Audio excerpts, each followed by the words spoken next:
지난 4번에 걸쳐서 야베스의 기도에 대해서 말씀을 드렸었는데요. 야베스와 관련해서 한 가지만 더 보면 그의 이름을 본따서 지은 마을이 후에 서기관들의 본산으로 유명해졌다는 것입니다. 야베스의 이름을 따서 지은 야베스라는 성읍은 유다 지파의 베들레헴 부근에 있었습니다.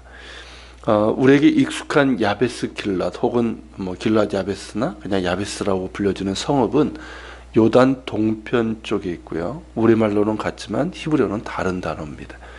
그러니까 베들레헴 부근에 있던 성읍 야베스는 야베스의 이름과 같이 히브리어로 이제 야흐베츠라고 한다면 또 요단 동편의 야베스, 우리에게 훨씬 더 잘 알려진 그 야베스는 길랏 야베스죠. 거기 이제 건조하다라는 뜻을 가진 야베쉬입니다. 그러니까 우리말 표기로는 이게 같지만 이게 다르다는 거죠. 어쨌든 야베스의 이름을 따서 지은 베들레헴 인근의 성읍 야베스에는 서기관들이 많이 살았고, 물론 나중에 이제 흩어지게 되지만 그들의 이름이 역대상 2장 55절에 나옵니다. 서기관은 어떤 사람입니까? 왕정 시대에는 주로 이제 국가의 중요 문서를 기록하고 정리하고 보관하는 일을 했지만 바벨론 포로 이후에는 율법을 이제 필사하거나 연구하여 가르치는 일을 했습니다. 그런 가닥에 서기관이 될 사람들은 어려서부터 특별한 교육을 받았고 엄격한 훈련 과정을 거쳐서 서기관이 됩니다. 그런 이유로 백성들의 존경을 받았고 유대사에서 높은 지위를 누렸습니다. 이들이 이제 신약 성경에서 때때로 이제 율법 교사로 불리기도 하고 대부분 바리새파에 속했습니다. 이들이 훗날 이제 율법주의에 빠져서 율법의 본래 정신을 잃어버린 까닭에 예수님을 대적하고 또 예수님께 많은 책망을 받았지만 바벨론 포로기 이후에 백성들을 성경에 따라 가르치고 인도함으로써 나라가 이미 망하지 않았습니까? 나라가 없음에도 이스라엘 자손들이 자신들의 정체성과 신앙과 문화를 지킬 수 있도록 한 큰 공이 있습니다. 이들 서기관들의 본산이 바로 야베스였고 그 성읍의 이름이 바로 야베스의 이름에서 나왔다는 것은 한 사람의 신실한 믿음과 기도는 개인적인 차원을 넘어서 많은 사람들에게 복으로 임한다는 것이죠. 그리고 야베스가 구한 대로 하나님께서 그의 지경을 넓혀주신 것이라고 할 수가 있습니다.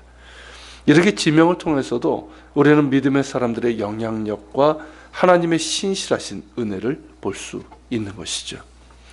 그리고 오늘 이제 본문에 나오는 또 두드러진 두 사람을 보게 되는데요. 바로 13절에 나오는 그나스의 아들 중에 하나인 운니엘과 15절에 나오는 여분네 아들 갈렙입니다. 사실 이들은 한 가문이에요. 이 갈렙은 우리가 아는 것처럼 여호수아와 함께 가나안 정탐 때 믿음의 증언을 했고 그로 인해서 출애굽 세대 중에서 여호수아와 함께 유의하게 살아서 가나안에 들어갔죠. 그리고 고령의 나이에도 불구하고 하나님께서 함께 하시면 능히 정복할 수 있다고 하면서 이 산지를 내게 주소서, 아주 우리를 가슴을 뜨겁게 하는 유명한 그 열정의 믿음을 가진 사람이었습니다. 그리고 운니엘은 이스라엘의 첫 번째 사사였죠. 여호수아서 15장과 사사기 1장을 통해서 보면 갈렙의 동생이 그나스입니다. 그의 아들이에요. 그러니까 갈렙의 조카입니다. 즉 갈렙이 헤브론 산지를 정복할 때 운니엘이 함께 했다는 것을 의미하고 갈렙의 믿음을 그대로 물려받은 사람으로서 사사의 전형적인 모델이 되는 사람입니다. 그러므로 본문의 족보는 갈렙과 운니엘로 대표되는 일가가 정복하고 정착한 헤브론 그리고 그 인근 지역에 살았던 사람들에 대한 족보라고 할 수가 있습니다. 그리고 그들 중에 애굽의 바로의 딸과 결혼한 메렛이라는 사람도 나오죠. 18절에 나오는데 이를 통해서 알 수 있는 것은 메렛이라는 사람이 유다 지파에서 유력한 사람이라는 것. 그러니까 애굽의 바로의 딸과 결혼할 정도면 왕족 정도 되지 않겠습니까? 그러니까 그것을 우리가 추정할 수 있고요. 그리고 이스라엘의 가나안 땅에 정착한 후에 애굽과의 빈번한 교류가 있었다는 것이죠. 애굽이 고대 근동에 여전히 강자였고 주변 국가들과의 교류는 어쩔 수 없이 당연한 일이지만 이것이 때로는 종교적인 위험 요소가 되었음도 사실입니다. 솔로몬이 그러지 않았습니까? 솔로몬 역시 처음에 믿음과 태도를 잃게 된 이유가 뭡니까? 여러 이유가 있겠지만 그 중에 가장 큰 것이 이방 여인들을 아내로 받아들이면서 그들의 우상 숭배적인 영향을 받았기 때문입니다. 결국 이스라엘 민족에게 주어졌던 과제는 그런 상황 속에서 야훼 하나님께 얼마나 신실하며 그분을 열방 가운데 전할 것인가 하는 것이었습니다. 그것이 이미 우리가 열왕기를 통해서 본 것처럼 그들의 존재 이유였고 그들의 사명이었고 또 그들의 성공과 실패를 가름하는 기준이었습니다. 더불어서 이제 그 시몬 지파의 족보가 이어서 나오는데 우리가 여긴 읽지는 않았고요. 시몬 지파의 족보가 나오는데 순서상으로 하면 어떻습니까? 순서로 하면 장자인 루벤이 나와야 되잖아요. 그런데 여기에서는 이 역대기에서는 그런 순서를 따르지 않고 다윗이 속한 유다 지파의 족보를 먼저 기록하고 있습니다. 그리고 시몬이 나오는데 이 시몬의 경우는 유다 지파가 배분받은 땅의 그 중간에 있는 그 브엘세바 그 인근 지역을 기업으로 받았습니다. 그런 이유로 유다의 족보 다음으로 언급하고 있는 거예요. 시몬 지파가 유다 지파의 땅 가운데를 기업으로 받은 이유는 뭐냐면 유다가 인구수가 많았지만 너무 넓은 땅을 받았어요. 가정 인구는 많았지만 너무 넓은. 여러분 지도를 한번 나중에 보시면 알 겁니다. 반대로 시몬 지파의 인구수는 적었기 때문에 그 유다 지파의 땅 가운데를 이렇게 할당을 해준 거죠. 사실 이 시몬 지파 같은 경우는 우리가 이제 출애굽기 이제 5경을 이제 공부해 보면 아는데요. 출애굽 후에 광야에서 처음 인구 조사를 하잖아요. 그때 59,300명으로 유다 지파 단지파에 이어서 세 번째로 큰 지파였습니다. 하지만 가나안 입성 직전에 다시 이제 인구 조사를 하게 되죠. 그때 22,000명으로 굉장히 인구가 줄게 됩니다. 광야 40년을 거치면서 무려 37,100명. 그러니까 63%가 감소를 한 거예요. 왜 이렇게 되었을까요? 인구수가 조금씩 준 지파들이 있어요. 물론 이제 광야에서 이제 범죄함으로 여러 가지 혹독한 환경 속에서 그러기도 했지만 유별나게 이렇게 준 이유는 뭐냐면 민수기 25장에 그 사건이 나옵니다. 바알볼 사건이라고 있죠. 그 사건이 이제 치명적인 원인인데, 자 요단 동편 모압 땅에서 이 발람의 꾀에 따라서 그 지역의 이방 여인들이 이스라엘 백성들 유혹을 합니다. 그 유혹을 받아서 음행을 저지르고 바알의 제사에 참여하게 됩니다. 그 범죄를 주도적으로 참여한 이들이 누구냐면 시몬 지파였어요. 그로 인해서 하나님의 진노의 심판이 그때 임했는데 그때 죽은 자들이 24,000명이나 되었고요. 죽은 자들의 상당수가 시몬 지파였다는 것이죠. 이런 과정을 거치면서 시몬 지파의 인구는 급격히 감소하게 되고 그들 지파 역시 쇠락하고 맙니다. 그러다 보니까 자신들의 힘만으로는 가나안 족속들을 정복할 수 없는 거예요. 그래서 유다 지파의 힘을 빌렸고 결국 유명무실한 지파가 되고요. 솔로몬 이후에는 남북왕으로 분열이 되지 않습니까? 그러면서 일부는 유다의 일원이 돼버리고 일부는 또 북이스라엘로 가서 시몬 지파는 흩어지고 맙니다. 근데 이것이 창세기 49장 7절에 보면 시몬과 레위에게 예언된 말씀이 이루어진 것이기도 하다는 것이죠. 제가 대신 읽어드릴게요. 창세기 49장 7절입니다. 그 노여움이 혹독하니 저주를 받을 것이요 분기가 맹렬하니 저주를 받을 것이라. 내가 그들을 야곱 중에서 나누며 이스라엘 중에서 흩으리로다.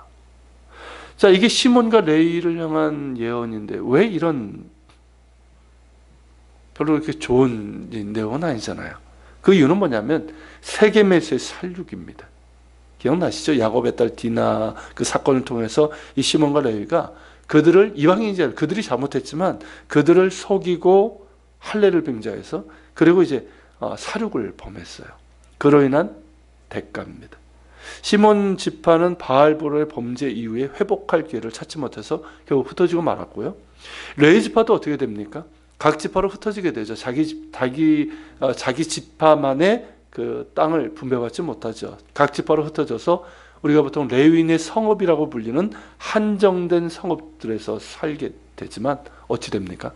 성막을 섬기면서 이스라엘의 영적인 중심을 이어가게 됩니다. 여러분 이게 보여주는 게 뭘까요?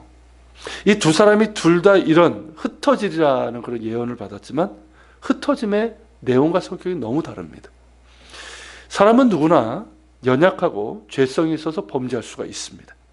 그러나 그 이후에 어떠한 태도, 즉 어떠한 믿음과 태도로 하나님 앞에 서느냐가 중요합니다.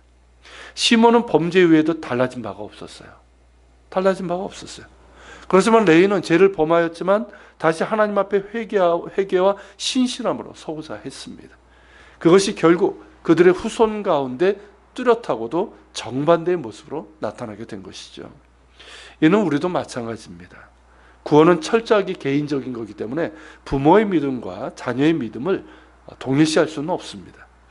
그러나 부모가 하나님 앞에 신실한 믿음과 태도로 살아가고 설령 넘어졌다 할지라도 다시 그 마음과 행위로 돌이켜 하나님 앞에 바로 서고자 한다면 그 모습을 본 자녀들은 믿음의 길로 갈 가능성이 훨씬 큰 것이죠.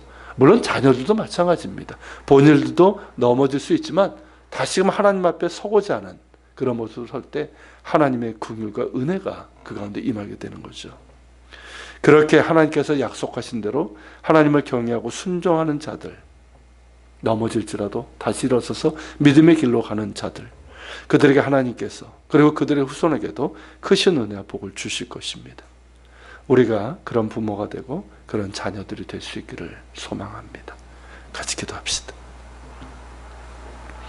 오늘 말씀을 기억하면서 기도합시다. 주님, 오늘은 야베스, 그의 이름을 본딴 마을이 서기관들의 본산이 되는 그것을 우리가 잠시 보았습니다. 한 사람의 믿음이 참 이렇게 많은 사람들에게 선한 영향을 주는 걸 보게 되고, 또 그가 나의 지경을 넓혀달라고 했던 것처럼 하나님께서 그렇게 응답해 주신 것을 우리가 확인하게 됩니다. 주님, 우리에게도 그러한 정말 믿음 있게 하시고 우리의 지경을 또한 넓혀 주시옵소서. 또한 주님, 시몬과 레위를 통해서 보는 것처럼 우리도 넘어질 수 있지만 주님, 정말 주님 앞에 바로 서고자 하는 그런 신실한 믿음과 그런 하나님의 은혜를 구하는 간절함 있게 하여 주옵소서. 그래서 주님, 다시금 주의 긍휼을 입고 새롭게 하시는 주의 은혜와 그 복을 우리가 누릴 수 있도록 우리와 우리 자녀들에게 함께하여 주시옵소서. 같이 기도하며 나갑시다.